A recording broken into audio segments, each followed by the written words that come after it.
在地球之巅脚下，人们谈论最多的并不是海拔，不是从彼到此若干公里的车程，而是从犹豫到出发需要多少勇气。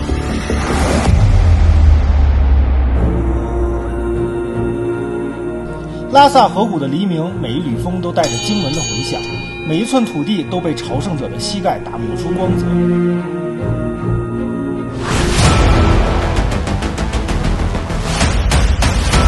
3000公里，布达拉宫的神圣，羌塘的荒芜，冈仁波齐的沉默，珠峰脚下的一壶青稞茶。油、电、路和一台不与边界妥协的东风日产 NX8。有人问我们为什么要开这样一台家用型 SUV 来这种地方？因为想知道在氧气不足平原一半的地方，高原国道、无人区穿越、蜿蜒山路，它究竟能不能像在城市里一样让人安心？那现在咱们就开上这一台日产 NX8，正式开启此次极致之旅，出发！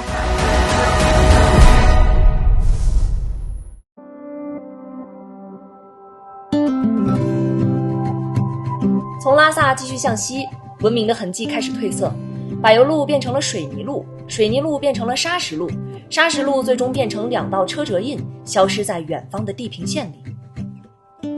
本次极致之旅，我们将从拉萨出发，上半程途经日喀则，完成穿越羌塘无人区的壮举；下半程我们将前往冈仁波齐朝圣，并最终到达珠穆朗玛峰，完成珠峰之约。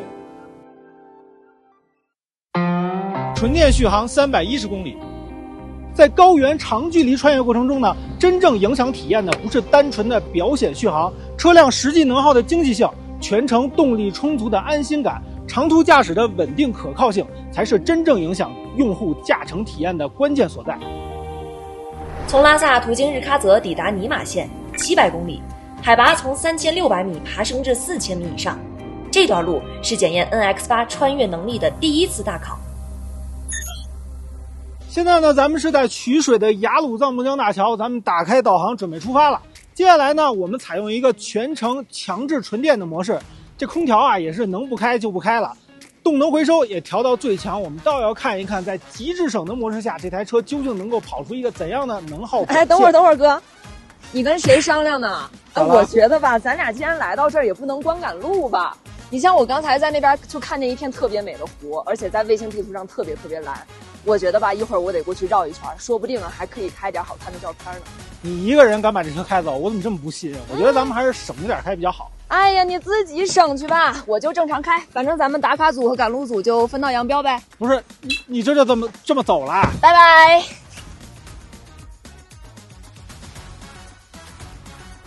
从拉萨出发，美女打卡线和直男猛冲线自此分道扬镳，而我们又能否殊途同归呢？行啊，没想到小五真就这么毅然决然地抛下我去看风景了。那行吧，谁让咱们选择了直男猛冲的走法呢？在调整好车辆设置之后呢，我们也正式踏上了旅程。谁说经济性跟看风景不能兼得呢？省油和美景我全都要。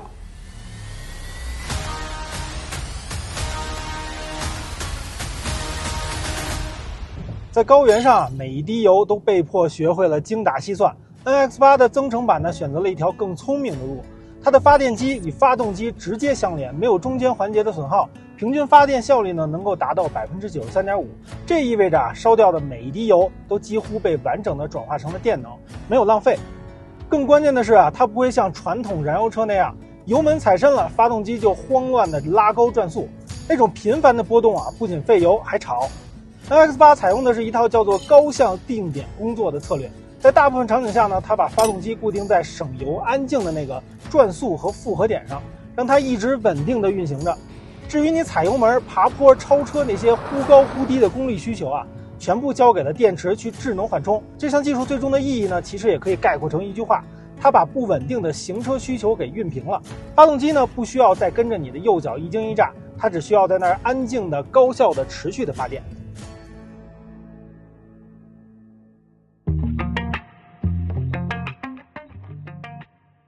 峰哥，旅行的意义在于什么？在于感受。既然来了西藏，当然就是要感受这里的神山圣湖、雪山草甸了。跟我看到的风景比起来，多费的那点油又能算什么？我现在已经独立行驶将近1个小时的时间了，但是其实说实话一点也不累，我感觉这可能是跟座椅的舒适度有很大的关系。你想想它无论是从这个柔软性啊还是包裹性上来说都非常的不错，不愧是日产大沙发啊。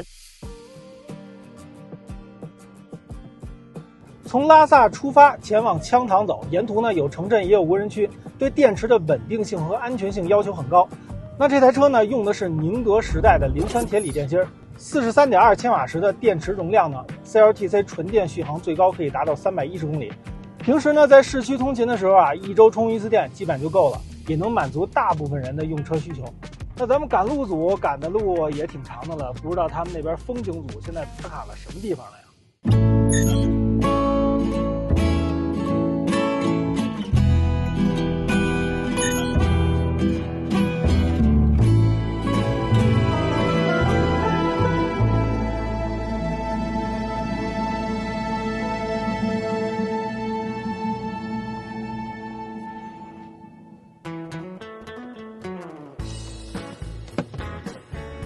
你这一路是拍了多少张照片？这么晚才到？哎呀哥，虽然比你晚了那么一丢丢，但是我跟你说啊，我的续航还剩挺多的呢。而且我这一路收获可太多了，我给你看看啊。拍了什么好东西了？3片湖，2群藏野驴，还录了一段山谷的风声，你看，不错吧？有点东西，是不是？在我们分开的这段路途中呢，我们采用了不同的驾驶模式。我使用强制纯电模式，一共行驶了大概761公里，100公里平均油耗跟电耗分别是4.6升跟2.4千瓦时，折合下来每公里用车成本大概在4毛钱左右。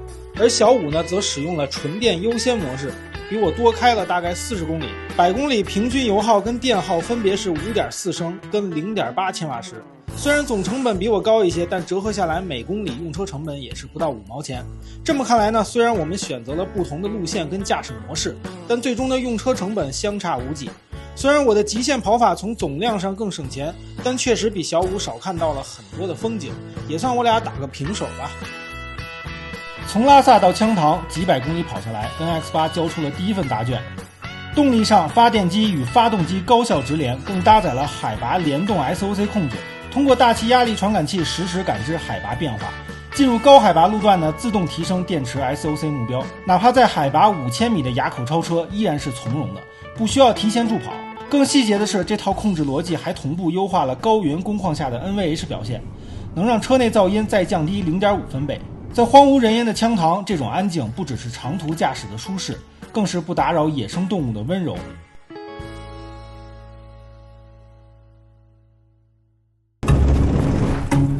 但接下来才是真正的考验，继续往西就是羌塘无人区了。那里没有信号，没有加油站，充电桩更是奢侈品。NX8 能不能扛住？我们能否抵达目的地？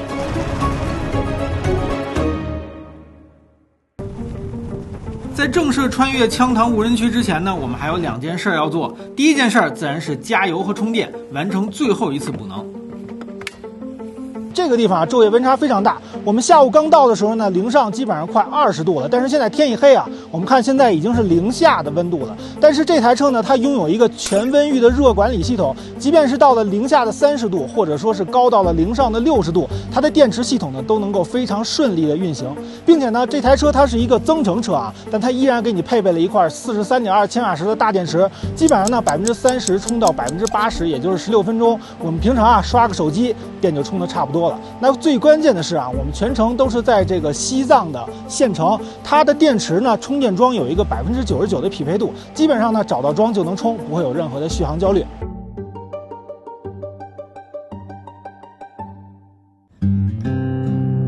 第二件事呢，我们要去见一个人，工作在羌塘无人区的动物寻宝员雀央。29岁的雀央与动物保护工作结缘已经超过20多年了。他的父亲也是一位动物寻宝员，从小他就跟着家人一起保护野生动物，而他也在4年前正式成为了动物保护站的一名寻宝员。平时的工作除了救助动物外呢，也会顺便帮助在羌塘无人区遇到困难的人们。我们这次来呢，除了是跟他请教如何尊重并保护这些高原上的野生动物，更重要的是呢，问问如何能够在这片荒无人烟的无人区安全地完成穿越。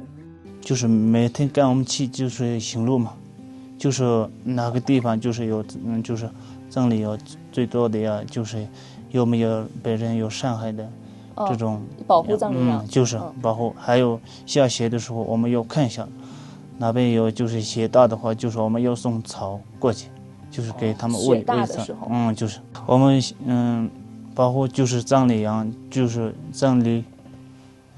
棕熊，所以我们过2天也会去那个羌塘无人区，所以我们到那边需要注意什么吗？注意就是羌塘无人区也信号也没有，容易特别就是容易晕车，因为有些地方就是看来就是干干的没有草，就是干泡面，突然就是下面就是软软的，就是有时候我们骑行路时候，就是我们也就是容易这些情况，就是。用人来就是拉，就是车子一个也过不去。就是他救援只能用人来救，然后车的话可能2个车都会陷进去。就是这样。缺阳除了教我们如何识别那些被干草覆盖的坑洼之外，也一再地提醒我们，遇到野生动物不要按喇叭，这样会吓到它们。有了专业人士的指导，这次的羌塘无人区穿越之旅应该也会顺利许多。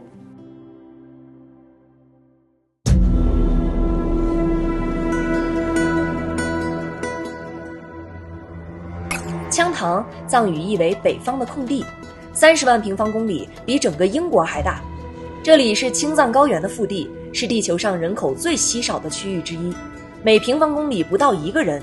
在这里，文明不是被推远的，是被稀释的，像一滴墨落进大海，没有痕迹。哎呀 ，SOS 呀，没有信号了，你呢？完全没有，0啊。那好吧，那也就是说现在咱俩电话也打不通，消息也发不出去了，就咱俩现在跟世界唯一的联系就靠这台车了，完全失联了。好吧，哎，说实话，第一次来这种地方，其实还有点小紧张呢。你呢？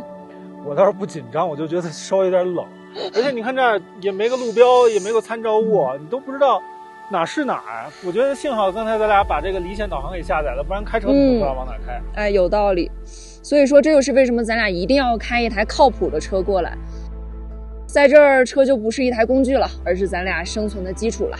确实啊，在无人区呢，车的价值已经不是那些仅仅简单的一些配置了，而是它能不能让你用一个很低的成本，安全的在这个无人区里边生存下来。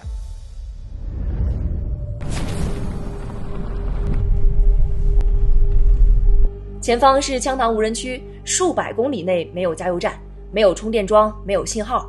对于任何一台车来说，这都是对续航能力的终极拷问。羌塘不是路，是方向。在这里，你看不到路的尽头，也看不到自己的极限，唯一能依赖的是脚下的车辆和它不会背叛的可靠性。平均海拔超过4500米，这里是生命的禁区，也是生命的乐园。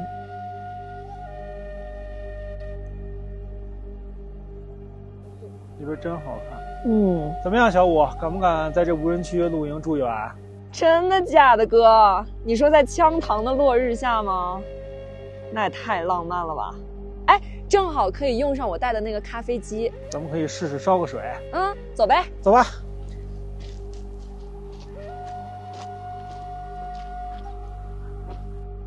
羌塘的黄昏是每一天最盛大的告别，太阳不落山，是沉下去的，一寸一寸地没入地平线，把最后一缕光留给雪山的尖顶。然后冷来了，不是降温，是冷得像一床湿透的被子从四面八方裹上来。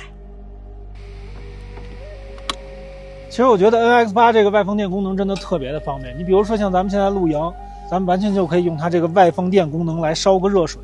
可以啊，试试呗。它这个外放电功能啊，有6.6千瓦，烧个热水是完全没问题的。这个1800瓦的大功率烧水壶呢，加热速度基本和我们在家里用差不多。如果是出来露营，再加个大功率的电磁炉，甚至可以2个电器同时工作。小五，咱俩坐这儿是不是有点太安静了？有点，要不放首歌？行啊，我来。你好，日产，打开所有车窗。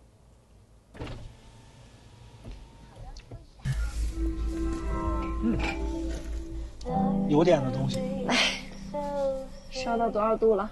烧到46度了，还挺快，很快很快，已经是热乎的。那我继续磨会儿了。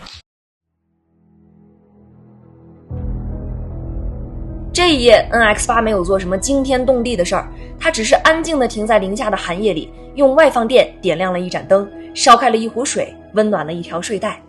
它没有亏电，没有让任何一个人冷醒。在羌塘的无人区里，可靠这个词儿被拆解成了很多具体的瞬间，空调持续送暖，电量始终在线。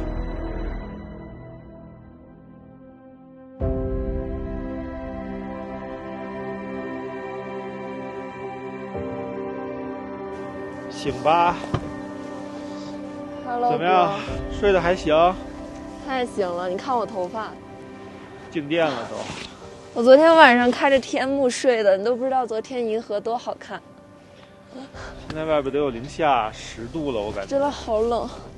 哎，但是多亏这台车了，我昨天晚上睡得很舒服。是不是车里很暖？对，特别暖和。我觉得这台日产 NX8，它虽然不是一台很贵的车，也不是一台特别硬派的车，但是它这一整晚，甚至是咱们这一路，它都没有出现任何问题。是，我觉得这种品质的可靠性以及大品牌的背书，其实才是咱们这次高原荒野最大的体面。给足安全感了。是的。3000公里走了1/3，羌塘在身后，冈仁波齐在前方，而 NX8 用一夜的温暖证明了一件事：在这条路上，它不只是一个交通工具，它是一个可以信赖的伙伴。